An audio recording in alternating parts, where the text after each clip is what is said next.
Panibagong bangon, panibagong video. Ako nga pala si Mr. Tulog and welcome to my vlog. Laging tinatamad pero may pangarap. Kaya tara, samahan nyo na ako. Ngayong araw pala guys, dahil masama yung panahon, tara magluto tayo ng adobong manok na may kasamang kamote. Kaya tara. Ngayong video pala guys, mag-aadobo muna tayo ng manok, magluto-luto muna tayo dito sa bahay. Ito nga pala yung mga kailangan natin mga katulog. Sibuyas, bawang, kamote, siling green, luya, kalamansi, paminta, oyster sauce, magic sarap. Siyempre hindi mawawala toyo, suka, mantika, bago asin. Ganito pala ako magluto guys. Tingnan nyo, mamarinate ko muna dito yung manok. Naglagay muna ako dito ng asin bago toyo. Naglagay na rin ako dito ng magic sarap, pampalasa. Natutunan ko to guys sa Ilocano kong biyanan. Napakasarap magluto nun. Kaya shoutout sa mga Ilocano dyan. Naglagay na din ako dito ng oyster sauce. Siyempre pampasarap na yon. Naglagay na rin ako dito ng sibuyas at bawang. Namahan ko na rin ng luya. Yung kalamansi nilagay ko na rin. Pati yung pamintang durog o wasak. Bago lagay na natin yung manok guys. Oo nga pala guys, hindi muna tayo gagala ngayon dahil kakagaling lang natin sa sakit. Kaya tamang luto-luto lang tayo dito muna guys. Yung nalagay ko na yung mga pampalasa dito guys, minekos-mekos ko muna to. At syempre guys, maglalagay dito tayo ng sukal dito para tumamis yung ating adobo. Syempre minekos-mekos uli natin. At syempre babad muna natin to kahit 5 minuto lang.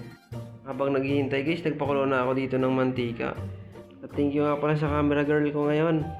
I love you palagi. At syempre yung kumukulo na yung mantika, nilagay ko na dito yung bawang. Sinunod ko na din dito yung sibuyas. Tamang mekos-mekos lang muna tayo dito insan. Kung may tatanong nyo guys, hindi pala tayo marunong magluto. Natutunan tayo guys sa YouTube. Kaya kung hindi ka marunong magluto, YouTube mo na yan. Sa mga oras na to guys, nilagay ko na yung manok para makaluto na rin. At dahil anong oras na gutom na rin ako. Ito nga palang adobong manok guys, paborito namin to ng asawa ko. Kaya ito madalas niluluto ko. Kaya kayo nga guys, comment nga kayo dyan kung anong paborito yung luto dito sa manok. Mas okay din to guys kung ililitsyon nyo. Napakasarap pag ilitsyon nito. Dito pala guys, pagkalagay nyo ng manok, kailangan nyo haluin para tumalab yung lasa sa loob ng manok. Oo nga pala guys, dito hindi na tayo maglalagay ng pampalasa dahil nalagyan natin na pag-marinate natin. Pagkatapos natin halo guys, takpan na natin. Maya maya guys, binuksan ko na. Dito na yung manok at nilagay ko na rin yung kamote. Yan palang kamote guys, yun yung magpapalapot sa adobo natin ngayon. Kamote yung nilalagay ko o kaya saging guys na yun, pwede rin yun. Pwede rin dito guys patatas, so depende na sa inyo kung anong gustong ilagay nyo dito. Dito guys, mekos muna natin dyan guys. So napapansin nyo guys, nilalagay ko sa ilalim yung kamote natin para mabilis maluto. Ang gusto ko nga pala dito sa adobong manok guys, yung walang sabaw. Yung natapos natin na halo guys, takpan na natin. At hello nga pala sa inyo mga guys. Kung nakaabot ka dito sa video na to, baka pwede namang patulong. Pa-like and share naman yung mga video ko at pa-follow na rin yung mismo kong page. Maraming salamat. Shoutout nga pala sa mga taga-Kalawi sa supporter ko dyan. Maraming salamat sa inyo. At sa mga taga-Mindoro, ngayon daw po ay bumabaha doon. Kaya ingat kayo dyan. Stay safe na lang palagi.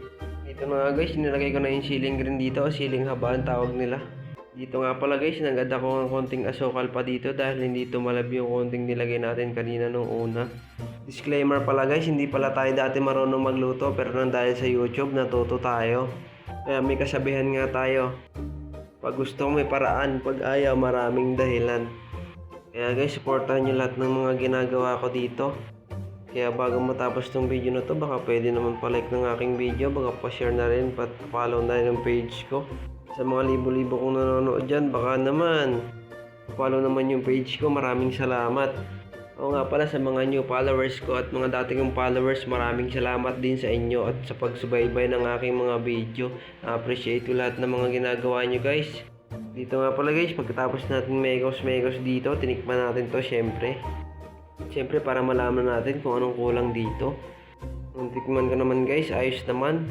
Tama-tama lang yung lasa. Napa-okay pa nga tayo dyan. Dito pala guys, sinakpan ko na muna para maluto na. At dito nga pala guys, naluto na yung ating adobo na may kamote. Napakasarap nito. At kung nagustuhan mo yung simple kong content ngayon, follow mo na ako. Bye bye, paalam!